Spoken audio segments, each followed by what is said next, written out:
La luminiscencia molecular. Se trata de un fenómeno físico-químico por el cual algunas moléculas, en mayor o menor medida, emiten radiación electromagnética en la zona visible ultravioleta del espectro, sin que necesariamente aumente la temperatura. Es comúnmente conocida como luz fría. ¿En qué consiste este fenómeno? Los electrones en las moléculas se encuentran en su estado de mínima energía o estado basal. En ocasiones, estos electrones pueden ser excitados, pasando a formar parte de otro nivel energético superior al que se encontraban inicialmente. Cuando los electrones vuelven a su estado fundamental, lo hacen desprendiendo energía, que en el caso de la luminiscencia molecular es luz. Existen muchos tipos de luminiscencia molecular, y la diferencia entre todos ellos se encuentra en la forma en la que los electrones son excitados desde sus niveles fundamentales hasta niveles superiores. Por ejemplo, cuando la fuente de excitación es la luz, se observa el fenómeno de fotoluminiscencia. En el caso de llegar a ese nivel excitado a través de una reacción química, tenemos la quimioluminiscencia, como ocurre en las barras luminosas. Y existen otros muchos tipos de luminiscencias, como la producida en algunos organismos, y que se conoce como bioluminiscencia. ¿Qué características son necesarias para que una molécula produzca luminiscencia? En general, depende de 4 factores fundamentales: la estructura molecular, el disolvente, el pH del medio y los quenchers o amortiguadores de la fluorescencia. Es frecuente observar luminiscencia en moléculas que poseen dobles enlaces conjugados, hidrocarburos aromáticos, moléculas rígidas y planas. Los estados excitados de las moléculas pueden verse afectados por los disolventes. Por ejemplo, en moléculas polares, el estado excitado se ve estabilizado con disolventes polares. Los sustituyentes de las moléculas también afectan a la luminiscencia, y estos a su vez se ven afectados por el pH del medio. Los quenchers son moléculas que en el caso de la fluorescencia hacen disminuir el rendimiento cuántico fluorescente. En otras palabras, desactivan la fluorescencia. Por ser los tipos de luminiscencia más utilizados en química analítica, nos centraremos en explicar la fotoluminiscencia y la quimioluminiscencia. Como os he dicho anteriormente, la fotoluminiscencia es aquel tipo de luminiscencia en el cual las moléculas son excitadas a través de una fuente de radiación electromagnética. Las más utilizadas son fuentes de radiación visible ultravioleta, siendo comunes como fuentes de excitación las lámparas ultravioleta, lámparas de vapor de mercurio, láseres, diodos emisores de luz, etc. Existen dos tipos fundamentales de fotoluminiscencia: la fluorescencia y la fosforescencia. Pero, ¿qué diferencia existe entre ambas? La respuesta la vamos a encontrar en el diagrama de Jablonski. Este diagrama nos explica de forma muy ilustrativa lo que ocurre con los electrones de las moléculas cuando éstas son excitadas por una fuente de radiación electromagnética. Como podemos observar en este diagrama, los electrones son excitados por la radiación electromagnética, es decir, por los fotones, desde su estado fundamental, que es el estado de mínima energía en el que se encuentran, hasta un nivel superior excitado. Esta excitación puede producirse a distintos niveles, siendo los más comunes el primer estado electrónico excitado y el segundo. Por otro lado, cada nivel electrónico excitado posee a su vez distintos subniveles de excitación vibracional.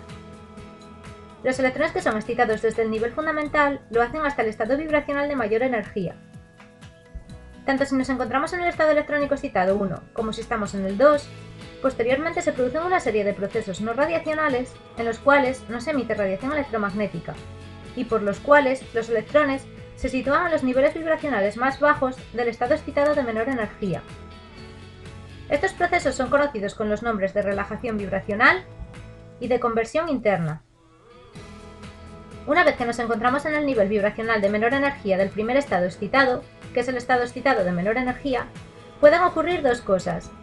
O bien el electrón vuelve a su estado fundamental emitiendo radiación electromagnética en el rango de la luz visible, estamos entonces hablando del fenómeno de fluorescencia, el cual tiene un tiempo de vida muy pequeño, o bien ese electrón puede sufrir un proceso conocido como cruce entre sistemas, por medio del cual pasa de ser un electrón en estado singlete a un electrón en estado triplete.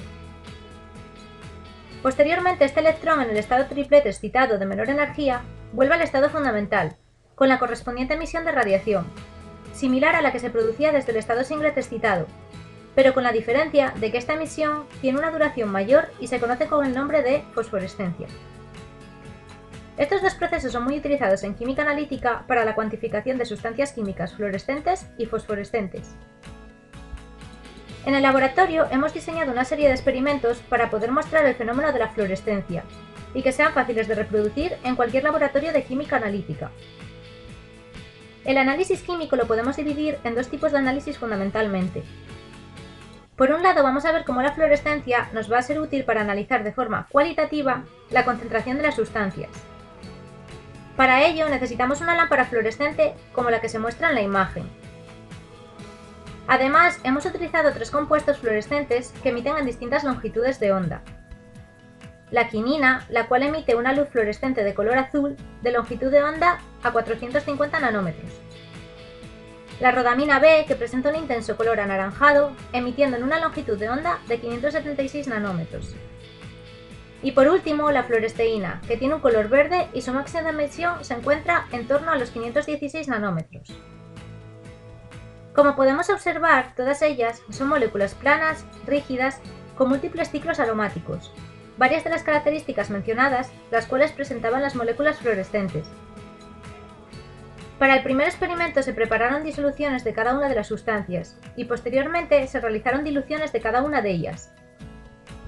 Las disoluciones de quinina fueron preparadas con sulfato de quinina en medio sulfúrico 0,05 molar y se puede observar claramente la dependencia de la concentración.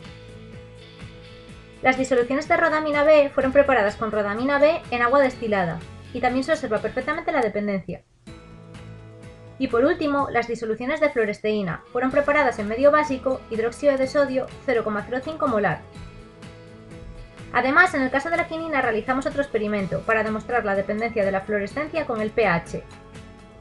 Para ello se añadió a un vial agua tónica y a otro vial se añadió agua tónica con una gota de amoníaco concentrado. Como se puede ver en la imagen, la fluorescencia desaparece por completo en el vial en el que hemos añadido el amoníaco concentrado. Además de los experimentos para el estudio cualitativo de la fluorescencia, se desarrollaron otra serie de experimentos para demostrar la dependencia cuantitativa de la intensidad de fluorescencia con la concentración de la sustancia fluorescente. Sabemos que la cantidad de fluorescencia depende de la intensidad de absorción y del rendimiento cuántico fluorescente. Pero además sabemos por la ley de Lambert-Witt que esa intensidad de absorción depende de la concentración de la sustancia. Conociendo estas dos ecuaciones podemos empezar a desarrollar nuestros experimentos para el estudio cuantitativo. En primer lugar se realizó el ensamblado de un fluorímetro sencillo, constituido fundamentalmente por luces LED y fibra óptica. Las luces LED son la fuente de excitación. Estas luces emiten radiación de una longitud de onda concreta, por ello debemos utilizar el LED más adecuado para la absorción de cada compuesto. Es decir, si nuestro compuesto absorbe en la zona de los 590 nanómetros, utilizaremos un LED que emita en esa longitud de onda.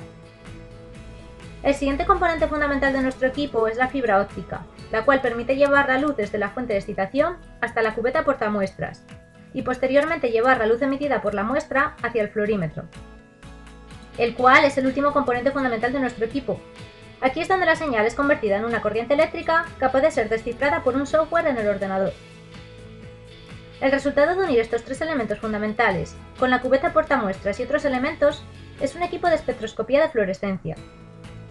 En nuestro caso, lo utilizamos para comprobar la fluorescencia de nuevo de la quinina, la cual se puede observar incluso en la cubeta portamuestras, y cómo el haz de luz atraviesa por completo la muestra, ya que su concentración es muy pequeña. También utilizamos la luz LED para observar la fluorescencia de la rodamina B. En la imagen se puede observar la luz de excitación procedente del LED de color azul, la fluorescencia de la rodamina B en color naranja y cómo la radiación de la fuente de excitación no es capaz de atravesar la disolución debido a la alta concentración de la rodamina B. Para los últimos experimentos utilizamos un fluorímetro como los que se encuentran en los laboratorios de química analítica. Este fluorímetro lo utilizamos para obtener el espectro de excitación y de emisión de la quinina, y sobre el cual pudimos ver que presenta una longitud de onda de excitación de aproximadamente 350 nanómetros y una longitud de onda de emisión de aproximadamente 450 nanómetros. Como podemos observar, la longitud de onda a la que se absorben los fotones no es la misma a la que se emiten, sino que es algo mayor. Esto es lo que se conoce como desplazamiento de Stokes. En el caso de la rodamina B, como podemos ver, este desplazamiento es menor y los espectros de excitación y de emisión se solapan. A continuación se realizó la determinación de quinina en una bebida tónica. La quinina es una sustancia presente en este tipo de bebidas, y además su concentración está regulada por el Real Decreto 15/1992. Según este, la concentración de la quinina en estas bebidas no puede exceder los 100 mg litro de quinina. Para realizar la determinación se realizó un calibrado por patrones externos y fueron utilizados patrones de quinina en sulfúrico 0,05 molar, de 20, 40, 60, 80 y 100 ppm de quinina, obteniéndose las curvas de fluorescencia que se muestran. Estos datos fueron tratados con el programa Excel para obtener la siguiente recta de calibrado, y la cual nos sirvió para despejar la concentración de la muestra. La muestra se tomó de la bebida tónica Schweppes y fue diluida teniendo en cuenta que la concentración de estas bebidas suele estar en torno a los 50 mg litro. La fluorescencia de la muestra se midió por triplicado y se obtuvieron los siguientes datos. Las fluorescencias de las muestras estaban en torno a las 250 unidades, y con esas fluorescencias y utilizando la ecuación obtenida para la recta de calibrado, se obtuvieron las siguientes concentraciones en ppm. Como podemos comprobar, la concentración de esta sustancia en la tónica Schweppes está en torno a los 50 ppm, dentro del marco legal. A continuación vamos a explicar en qué consiste el fenómeno de la quimioluminiscencia. Como ya dijimos antes, en este tipo de luminiscencia, las especies excitadas se originan debido a una reacción química. ¿Cómo funcionan, por ejemplo, las barritas luminosas que son tan comunes en las fiestas? Estas barritas poseen dos compartimentos, uno externo de plástico y dentro del mismo uno de vidrio. Cada compartimento contiene sustancias diferentes, las cuales al romper el vidrio de dentro se ponen en contacto y se produce la reacción química entre todas ellas. Por ejemplo, una de las reacciones más típicas sería entre un colorante como el luminol, el cual se incorporaría en el compartimento de vidrio, y un activador, compuesto por un conjunto de sustancias. En este caso serían hexatianoferrato 3 de potasio, peróxido de hidrógeno e hidróxido de potasio, los cuales se incorporarían en el compartimento exterior de plástico. Al doblar estas barritas y romper el vidrio de dentro, todas las sustancias se ponen en contacto y se produce la reacción química, dando lugar en este caso a una intensa luz azul que se puede apreciar fácilmente en la oscuridad. Espero que os haya gustado. Muchas gracias.